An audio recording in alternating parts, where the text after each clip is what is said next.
Mike, last time I was speaking to you on camera, you were heading off overseas and all things ahead of you, and basically it just all turned to custard.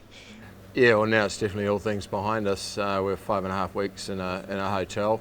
Unfortunately, end of our first few days there, COVID got into the camp, so four Aussies and myself picked that up, which wasn't overly fun. So we left the bubble, went into our own isolation unit. Brad's fight was unfortunately cancelled, even though he made the weight. And had no symptoms at all. He didn't have COVID at all, so that was really unfortunate for him. It was literally on the day of. So gutting for him. Shane, fortunately, he was sort of separate, and he was fighting the week later, so he was able to fight. Obviously, Alex Volkanovski also got pulled out. So I spent the next couple of weeks with four sick Aussies. So that's an interesting experience anyway. Was there any toing froing about Brad's fight, or was it just no, it's not happening? Was I wasn't privy to the conversations, but basically once Volk and I were diagnosed as COVID positive, because we're in close proximity, that fight was pulled. Shane had the advantage of fighting a week later, and so therefore he could test clear on at least 3 occasions before he fought. So it was a precaution, and I guess that in this sort of strange environment, that's what has to happen. But obviously gutting for Brad, really gutting, because he was primed for a top performance against Gregor Gillespie, and I think he would have pieced him up.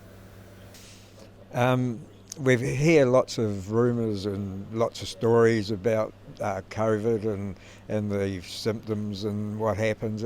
What was your experience of it? So firstly, to those who claim it's just a flu, you're fucking morons. I'll just repeat that, fucking morons. You've got no idea. The symptoms can range from the younger guys. They just simply lost taste and had bad headache and a couple of night sweats. I was middle of the road. I had 2 nights of really bad headaches, night sweats, body aches. The body aches persisted for another couple of days as well. So if I bent down, my whole leg would radiate with pain. So that was different experience. Obviously, Alex, he got secondary pneumonia in his lungs. I was fortunate my lungs weren't affected. 2 of the other guys, they were in bed for a week. So there's a wide variety of symptoms that's relative to your fitness, your conditioning, your pre-existing conditions, and just out and out genetics.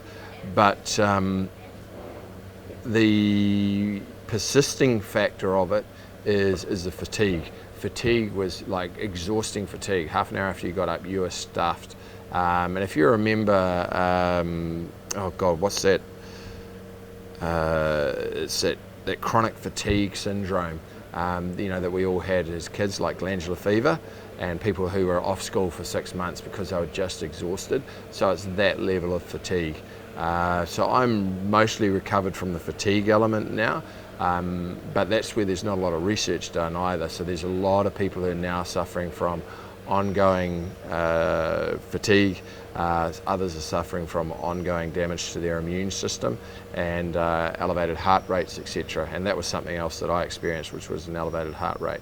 So go back to, if you think it's just a flu, you're a fucking idiot, a moron. And just because some people survive it, we had the fittest guy in our team get secondary pneumonia. Someone in the prime of his physical peak got secondary pneumonia with blood in his lungs.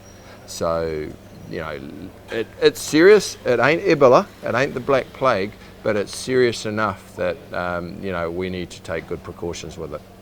I guess the follow-on question I've got to ask you, Mike, because I've seen you've been coming in and doing a bit of training, and Has that affected you from where before you went away to now? And if you try and do the same thing, how are you placed there? Oh, I get more tired at the end of the night. You know, I'm a little more tired still halfway through a working day. You know, 2 or 3 o'clock, I start to get a little more fatigued. That's gradually dissipating. Yeah, and as I say, it affects everyone differently, but it's, you know, certainly ongoing. And remembering, I'm fit. You know, I'm fit for 50. I'm in the gym a couple of times a day. So, you know, I have a far better cardiovascular system than the average 50-year-old. So, yeah, therein sort of lies the question of, you know, how fit are you? How strong is your immune system? How can you handle it? What are your genetics? You know, there's a whole range of factors, and you know, I've had other friends who've caught it. One of whom was 6 months ago, and his immune system is still only at 70%.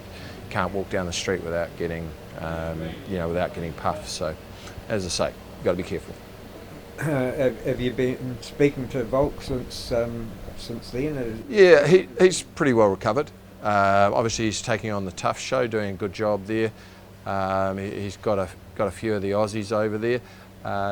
You know, unfortunately, the Kiwis had to come back here and train, so that probably, you know, certainly helped reduce the IQ in that team. But I'm. Look, I mean, no, Volk's going well. He's starting to get back to full training, but we took that very sensibly. You know, we didn't want to have a Kamzat situation where he tried to train through it, and he prolonged his suffering and the impact of the virus. So, there's certain things you can do. You work with the medical science. You work with the science. And you wait until you heal before you strain your immune system again by overtraining. So Volk's done all the right things, and you know, and he's getting back into it, and putting on a good show and Tough as well. Just a quick word. I know you're in a hurry to get away to work. The camp, Brad and Izzy, everything going along tickety-boo there? It's, you know, like Team New Zealand, we have the cone of silence around it. Yeah, things going well. I mean, look, Brad was coming off one camp, and it seemed like he'd had a bloody long camp for that one. You know, so he's just wrapped to have a fight. Dober's a southpaw. He does all the things that a southpaw does well. He's short, he's powerful, he's got solid wrestling, comes out of Team Elevation, but you know, we think we've got the right game plan for him, and Brad just wants to have a scrap. You know, he just likes to fight. So good fight for him. You know, obviously Gregor would have been better in terms of the profile, but you can't look past this guy because he's a completely different prospect. So fortunately, we've got good southpaws in the gym, and we've got a good sort of brain set around it to develop a game plan.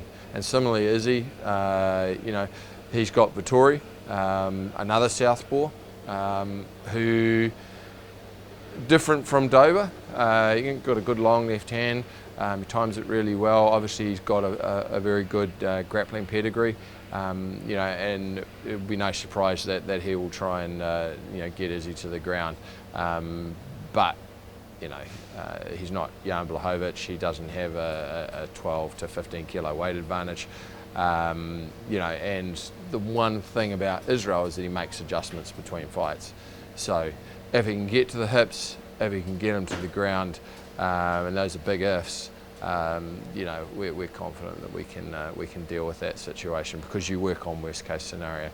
But you know, let's face it, Hermansson was able to hit him at will with the right hand.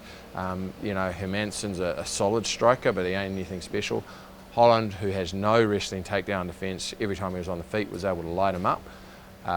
So, you know, Dettori's tough, he walks through shots, he's got a very, very good camp, but he needs to be careful because, you know, Israel's a fighter who gathers data, you know, puts a game plan together, and more importantly is able to execute it. So, you know, interesting fight, fascinating fight. It's a risky fight for Israel too, because I think that the money fight will be, you know, the Whittaker rematch, particularly with the situation now with quarantine-free travel between New Zealand and Australia. But you know, to all those you know, silly twats who keep on saying Israel's dodging Whittaker, no, he's not. He's taking on a dangerous left-handed prospect in a rematch. The only guy who's taken into a split decision, even though that was bullshit. You know, it's you know, that's a dangerous thing. Izzy only fought 3 months ago. You know, so people were saying he's scared. I mean, just go and troll in your own paddling pool. You know, it's a risky fight, and Rob's fight's going to be there. You know, we know that the public are going to support that. We know that that's going to do decent money because he's looked so good coming up to this fight. You know, he's reeled off some really quality victories, but we got to deal with Vettori, and then we'll get to, you know, Rob's case and let the cards fall where they may on that. Hey, thanks, Mike, for your in-depth look into the camp and passing on the knowledge to us. Thanks, man. Nothing like a good online rant and abuse session, mate. Cheers. Oh, Yeah, there you go. yeah. Yeah. I've had a bit of